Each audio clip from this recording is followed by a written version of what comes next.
All right, hello. We are here for another episode of Mission Hope. I am Tyler Jones, your host. I'm here with Kevin Mays, Senior Director of Ministry at Downtown Rescue Mission, and Zach Johnson, Chief Philanthropy Officer with Mission Driven Research. That's a hard word to say. There's a whole bunch of hard words in there. I thought Philanthropy. Yeah, philanthropy. Can you say philanthropy? I cannot. That's why they gave me the title. I can't say philanthropy, nor can I spell it. Yeah. So it's a long title. I think they were going for C3PO. They were looking for 2 more P's. That's exactly what you said. And they fell short. It crossed my mind. Yeah. The CPO. They couldn't find the other 2, so it just got stuck. Yeah. So just CPO. So I think. Yeah, I think we're going to cut straight to the chase. Yeah. We were talking about this earlier. Yeah. He's the first guy that we've interviewed that doesn't have a beard. Oh, we're gonna go straight there. Yeah. So I shaved for you this morning. Usually I have a little bit of stubble, but I wanted to look presentable. Yeah. So and you went the opposite way. I did. I went the wrong way. Yeah. We thought about, we have a bobblehead of Spurgeon that I was going to go get and put on the table just to have 3 beards here, but. Yeah. We were looking at the books. We didn't see any other beards. There's a pig over there. I don't know if that's in the camera. Pig's not in the shot. Oh, there's a pig over there. Last show we had a picture of a dog that stayed back behind us. So, yeah, another question that I have. So, no beard, and I noticed the conference that we were at a couple of weeks ago that we share an interest in pins. Yeah, so I get made fun of this a lot. My boss, who's in the room, is rolling his eyes, his whole head, in fact. It's nice, like you do a lot of writing. Yeah. I was a teacher, and why would I not want this to be a pleasurable experience? Yeah. So I started, like most people do, I started with went to like Goulet Pins and just watched some tutorials. Started with the Lamy. Hang on. You watch pen tutorials? I have, yes. Interesting. I have, and so What's a goulet? Goulet is the guy's name. Oh, okay. It's Yeah, spelled yeah. Goulet. I was going to pretend like I knew what you're talking about. Now I thought, It's a great website. Okay. Family run. They always send me a handwritten note and That's awesome. a sucker with doesn't matter if I buy a $1 thing. So Cool. highly recommend Goulet Pins. So I started with my Lamy, which is everybody starts with that when they're getting to the fountain pen world. And I've slowly evolved into more things, and I'm sure Do you have one? Of course I do. Yeah. So right now this is the TWSBI Go. Dude, this is cool. Yeah. And this is a stub nib. So what's cool about this is it makes your handwriting just look better without trying. What's the sentence you do? The lazy brown fox? How now, brown cow? How? But it just it makes it look cool instantly. At least Can I try? for me. Yeah, Pen? man. Just. This is $9.99. Oh wow. That's a You steal. spent $900 I on that did. pen? This isn't going on the internet, is it? This, I don't know. Okay. I can't promise anything. Oh my goodness. So it's just, I don't know. So I enjoy pens because I like a pleasurable writing experience. Well, I'm a pen thief, by the way. So I'm So- sorry. Not that. I have a pen thief story. Do we have? I don't know if we have Yeah, time we for have that. time. We have Absolutely plenty of have time. Okay, so my wife thinks it's hilarious. She doesn't really get pens, but I gave her one. I did the research. I found her this great pen. It wasn't a fountain pen. She's a nurse practitioner. She's writing all day. Yeah. It's like, let me help you. Because she's using these big pens. I'm like, get that garbage out of here. Yeah. So I bought her this nice pen, and I even pulled the refill out and put a custom one in there. Oh, It's yeah. I made her the whole package. Yeah. And she's working with this doctor who I won't say because I go on the internet.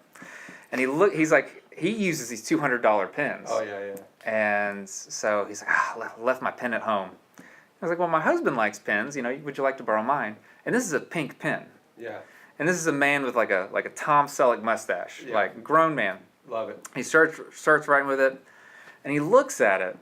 And he goes, I like this pen. I am going to keep this pen. And just walks away. And I'd spent all this time and love and money investing, getting the right combination. And this doctor, he's the boss. He's like Yeah. the CEO of this What are you gonna company. do? And he just walks away. And she thought maybe he's going to give it back tomorrow. Never did. Never saw that pen again. So you have a knack for putting pens together. Yeah. You got to get in the guts, If you're going to have a fountain pen, you got to clean them. Yeah. And that's a mess. And Yeah. so you have stains on your fingers and all kinds of stuff. So yeah. So I just went back to Goulet, just Okay. started over. Got her the whole thing again.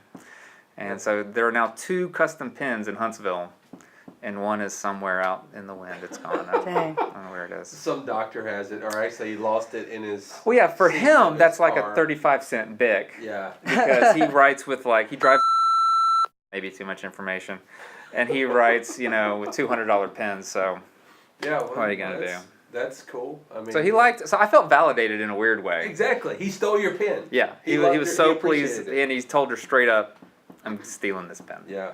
So, Anyway. in all seriousness, can you put like a fountain tip with a feather? Have you ever written I have. one of those? Yeah. So you have to have you ever heard the term penknife? No. No. That's where that came We're from. learning a lot. A little right now. penknife, is a little knife that's Okay. whole purpose is to sharpen the quill. Uh-huh. And to dig it out a little bit, and you dip it in the ink, and it'll naturally draw some up. It makes a terrible scratching noise though. Like I can't do that. You've done this before. I have, yeah. I've graded exams with quills before because I have to pass the time. Like I'm sitting down at a desk doing man, something that's awesome. terrible. I'm grading Bible exams, and I might as well do something different, mix Do it you up. smoke a pipe while you do it? No, because it's illegal to smoke in a school. So And this is going on the internet. yeah. So I have never, Mr. Reader, done that. If this ever gets on his radar, That's great. Dude, That's I'm- great. right? enamored. There's so many places we can go with that. So we're just. Do you have a box that you put all of them in? So, again, it's a little embarrassing, but they sell on Amazon. They sell these plastic little There's no shame in boxes. this game. Okay. I'm not there yet. Okay. They're made for makeup. Oh, no. So I Boo. bought this little tray that's made for like all the fancy brushes that Yeah. girls use on their face, and that's what holds all my pens. It holds Very like cool. 90 something brushes, but I put my pens in it. So So how many pens do you have in this box? I'm about halfway. So I've probably about 50 pens Wow. in this box. I've lost 50 pens this week. Well, yeah. Well, when you invest in it, you all of a sudden you're like, it's like your cell phone. Yeah. Like, I got my cell phone, wallet, keys, pen. Yeah. Like that's the little mantra I go through. But But your you cell know, phone's not $900. The but gas pen- station glasses are Yeah. a lot different from the Oakleys. Like Yeah, I got yeah, a pair of yeah, Oakleys, I keep up with them. Yeah. If I stop in the Dollar General and I buy a pair of glasses, I'm losing them Yeah. within an hour. You know what I mean? Yeah. So I can kind of get that. I think Yeah. so. So passion is obviously pens. I do enjoy them. Yeah, another passion though, and I think this is really cool, just from when we talked to you the other day, and we met in a coffee shop down in Rooster's Crow, which is local. We love that place, awesome place to go. But we were just talking about missions and just your passion, and I thought it was so cool, the connection to what you guys do, and so I knew that the company MDR, Mission Driven Research, actually loved missions, but I didn't know what you did Right. really with the company. So could you kind of just Sure. share some of that with us? So, I'll talk to Tyler since we Yeah. already had this conversation. Yeah. Sure. So I'll explain it to you. So, mission-driven research was designed to be different. A lot of people in Huntsville are engineers. They go to the arsenal. Their companies are billing a rate, and they're taking home not the full rate because there's a lot of overhead to run a big company, which is fine. That's how this world works. But Chris and Ryan and Ben, the owners of the company, thought, what if we took those funds and used it for the gospel? What if we took these funds and used them as a tool for missions? What would that look like? And they would talk about what keeps us from being missional, what keeps us from doing what we want to do. Well, it's time and money. Yeah. We only get a few weeks off vacation, and we're going to spend that with our families because we're already gone from them enough. We get we're engineers, so it's not like they're not making any money, but still, you're paying for those vacations with your family, and you don't want to neglect your family. So they started thinking like, what if we did something different where we didn't make this company to get rich, but we made sure that the funds, everyone was taken care of, and that the profits would go to kingdom work. Yeah. And what would that look like? So these three engineer guys, accountant guys, business guys, they get together and they start planning it. And I was the Jesus degree in the room. we were all in a small group together at a church a long time ago, and so my name gets brought up to run the nonprofit side. And so the idea being, MDR is going to hire quality people. We are going to pay them a very fair rate. We're going to give them a big chunk of that rate. We're going to give them incredible insurance, so that's taken care of, and we're going to give them multiple weeks off of time off a year. Yeah. So there's no longer any barrier. Like, there's now no excuse. If you work for MDR, there's no reason not to be missional and not to use that time. So my job at MDR as the Chief Philanthropy Officer is to make sure, our employees are in a culture that promotes that. Yeah. So Chris was very passionate, the CEO, he was very passionate about kingdom work in Nepal. Nepal is in the 1040 window, very dark area spiritually, and it's only been an open nation for the last 50, 60 years. It was a closed Hindu kingdom until just a few years ago. So the church is brand new. So it's, when we go over there and visit, it's Acts 1, 2, it's first century church, like for real. They're in villages, and what was so great about our partner over there, he didn't know what to do but just read the Bible and obey it. Oh, wow. So he goes out and he just, like, I think it's Mark 10 or 14, or Luke, sorry. He just goes out and looks for that person of peace, and he's just like, okay, so I'm going to disciple you now, and then I'm going to plant a church here, and then he just goes to the next village, and it works, because of course it does, because it's the gospel. Biblical, yeah. Yeah. And so Chris was passionate about that, so I was like, great. So my job is to make sure Chris is supported, working for MDR. I'm going to book the tickets. I'm going to do the coordination. And if somebody comes on board to MDR, I want to make sure that they're going to invest their time in somebody that's vetted, that's going to be fiscally, there it is, fiscally responsible, that they're preaching the gospel. Yeah. We're not looking at putting Band-Aids on cancer. We want, real heart change. Yeah. And that they're motivated, that they're not just sitting around. So my job is to make sure that our employees come to work every day, and they know that even though they go to the arsenal, out of our 80%, 85% of our employees are out on post. That even though they go there and they're dealing with Uncle Sam, and they see waste, and they see not a lot of product for their time, that at the end of the day, their job is making a difference, because MDR gives out of the profits, instead of them going to Chris and Ryan and Ben or the stockholders. Those profits come to me, and I get to use those profits and invest in Nepal. And what's been a beautiful thing is, as we've worked with these people, like, we just naturally were excited about it, and that's just infectious. And because in the fundraising world, in the nonprofit world, you have to do a lot of fundraising, and that's stressful, because first you got to find your own salary. And the model we have, I don't have that barrier. So I'm free to it's pure relationship. So I just find people that are grassroots. We don't advertise. We don't, we're not looking for anything. But we find these people and we connect them. And we've got now, at last count, 6 or 7 of our employees are actually on the mission boards of their local church. That's crazy. So we were able to take, again, Nepal for an example, our partner there. Those employees bought in, and then their influence went to these churches that never talked to each other. And now they're all talking about our partner. And now they're all investing in Nepal, and that one guy. So that money that we put out, we've actually been able to pull out. And now we're able to take that and go invest it somewhere else. So the kingdom mentality of just, let's all come together and work together, get these churches on the same team, has been a real blessing. And it really came out of nowhere. We really didn't see that coming when we started the company, or the nonprofit.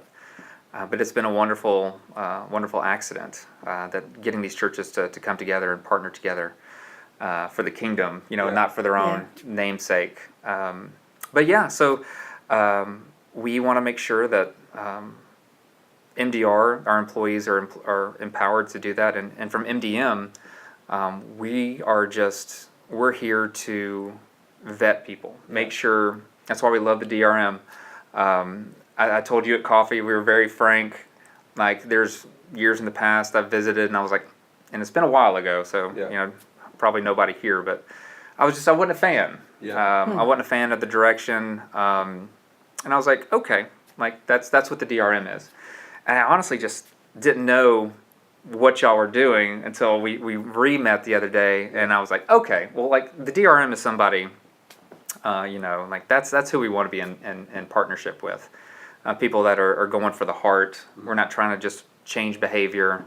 We're really going down and dealing with depravity, and then we can really deal with grace. Definitely, I think we see the gospel in the same way. Or Yeah. not that I think that, I know that, and you're absolutely right. And one thing that I love about you guys, one is the fact that the staff is, a lot of your staff are doing missions in your church. I mean, that is, you're creating a culture of mission, and not just throwing money at a problem, but actually Right. getting Right. involved, going to Nepal, Yeah. doing all these different things. But what is really cool is, typically, when someone thinks of like people, Christians, and doing service work, they, you guys do it with such joy that it's infectious. Just the way that you guys are with one another, and the way that y'all joke and cut up and fellowship, and just seeing you guys around a table, and then doing coffee, and just, Right. it's probably been some of the most enjoyable times just to get around some people who are like-minded, who love missions, who love people, but to see the joy of purpose. You know what I mean? Like, it's not just a job, but it is. I've been on church staffs, Yeah. and that's not always the case. Yeah.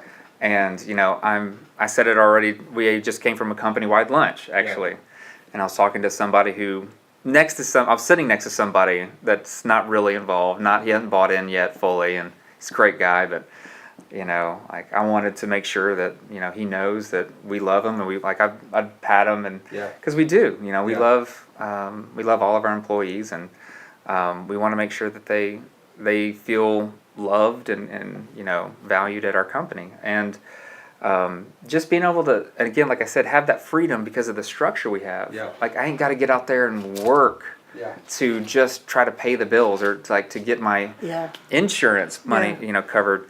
I'm free just to sit back and prayerfully look at the landscape and pick, let's just go to lunch. And like we buy lunch, we get made fun of because we eat out lunch every day.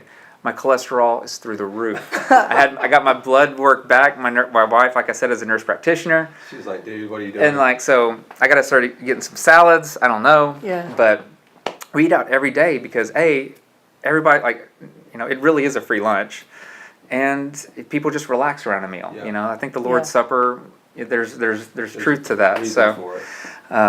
We were just talking this morning. I was just teaching a class in Ephesians 4, and I talked about how in the first 3 chapters Paul is really just breaking down the gospel, and then he gets to the practical side of what does it mean to understand the gospel, and so he goes on to say walk in a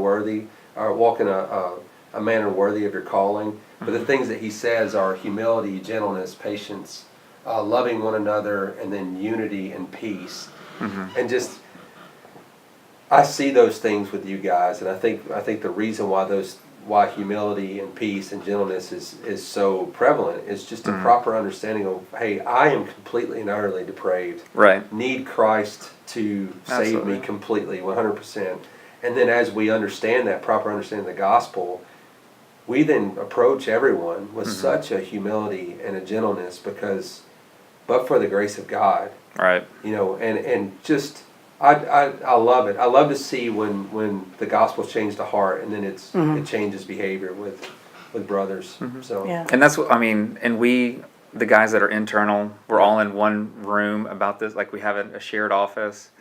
So like I've seen that office. Yes, it's been called a frat house. It's been called a lot of things. It looked like it. Yeah. And it's what it is. We're a bunch of guys that work together 8 hours a day that love Jesus, and we're all on the same team. And sometimes we butt heads, but it's usually short lived, and because again we know what we're doing. Yeah. Like we're all depraved. We all have blind spots. So there's grace, and just knowing that it's not about us. Yeah. We would much rather. We've had people approach us and like want to put our name up. Like we're like, no, like highlight this or highlight that, because we're not in it for that. Yeah. We just want to see the gospel advanced, and it's not about getting our name out there or doing any of that kind of thing. But yeah, we're every day like very thankful. Yeah. I get to work early and I have a little bit of quiet time, and like it's just great to sit down, and it's just think about like I have the greatest job on the planet. I take money from Uncle Sam in a legal way, and I give it to Jesus, and were it not for the generosity of the founders, the owners, they could easily be buying a sports car or a vacation home or whatever, and they're choosing to invest, eternally, and trust me, and man, that's a big, like, I'm very humbled and scared in a good way. I want to make sure I'm a good steward of that money. Yeah. Because I know I've been on the other side, and I know what an incredible environment this is, and how blessed I am to it's better than I deserve. That's how I always describe it. No, that's awesome. So typically the way that we kind of end these things is we talk about a verse that you've been chewing on maybe the last month, week, maybe today you were in that quiet time when you got there early and saw something. But what's something this past, or it doesn't have to be a time constraint, what's something that's really stuck out to you that God's maybe been speaking to you about? So what I'm doing now is like I sit down and I've got I bought the journaling Bible. Yeah. And I think it's made for like girls to do like calligraphy in. Oh, yeah. Which is not above me. Yeah, and you have or the below pen. me. I have done calligraphy before, so I'm not casting stones because I would do that. But what I've been doing and enjoying is I'm going chronological, and like for real chronological. Yeah. Like there are chronological Bibles out there that are not great, but like I made my own, and then I found a guy that did something and I'd missed some stuff. But anyway, so I'm going chronologically. So when David does something, like it goes straight to the Psalm, and then comes back to the story. Right. And so I'm really enjoying that because I'm watching David. I counted, and every time it happened, I made a mark on the side. And I think I got up to like 8 murder attempts. Like there were 8 separate times that Saul tried to kill him. Yeah.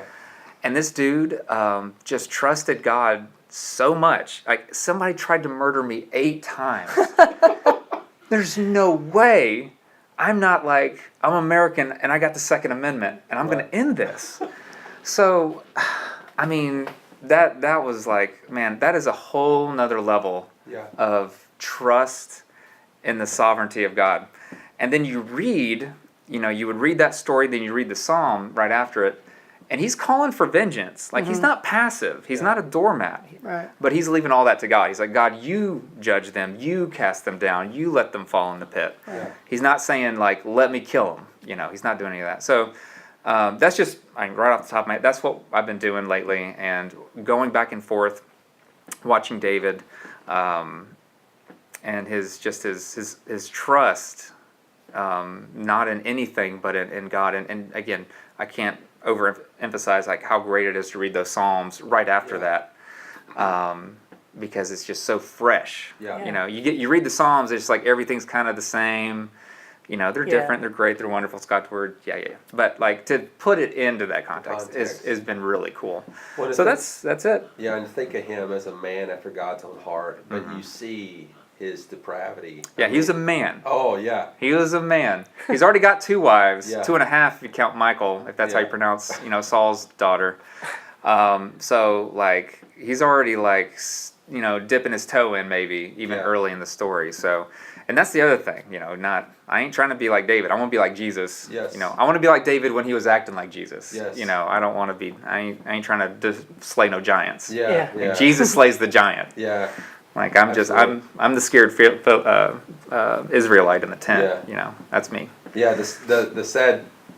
It's not that we want to be like David. The sad thing is we are like David. You know what I mean? Like we are. I mean, when I read those stories, I'm like, yeah, that's me, and especially even reading the Psalms and seeing just the context of just, man, this guy knows that he's worthless, but yet what's amazing and beautiful is that although he knows he's worthless, he knows who he can turn to and who his hope is found in. It's completely God, So that's awesome. Well, as we're kind of wrapping up, you I guys are felt doing. like I ignored you the whole No, time. you didn't. The thing is, I'm over here. You're kind of facing that way. How you and- doing? Well, if you just want to hang out for a few more minutes, maybe- My boss is in the corner. I mean, I don't know. I think I might be good. He's pretty cool. Yeah, he's all right. You want to come out? Want to say hi? Nothing. You don't want to get in front of the camera, Chris, for a minute? Okay. Just wave in front of it so they know you're here. Yeah, they know. That's Chris. Chris. Blushing. Hand. Right. So, all right, you guys are doing awesome stuff, and it's been really cool having you. For anybody that's watching this that wants to know more about you guys, follow you guys, can you tell them where they can do that? So we are not great at the internet or social media. We're trying to fix that. But missiondrivenresearch.com, missiondrivenministries.org. You have to spell it all out. It's terrible, but we couldn't afford MDR and MDM.com and org.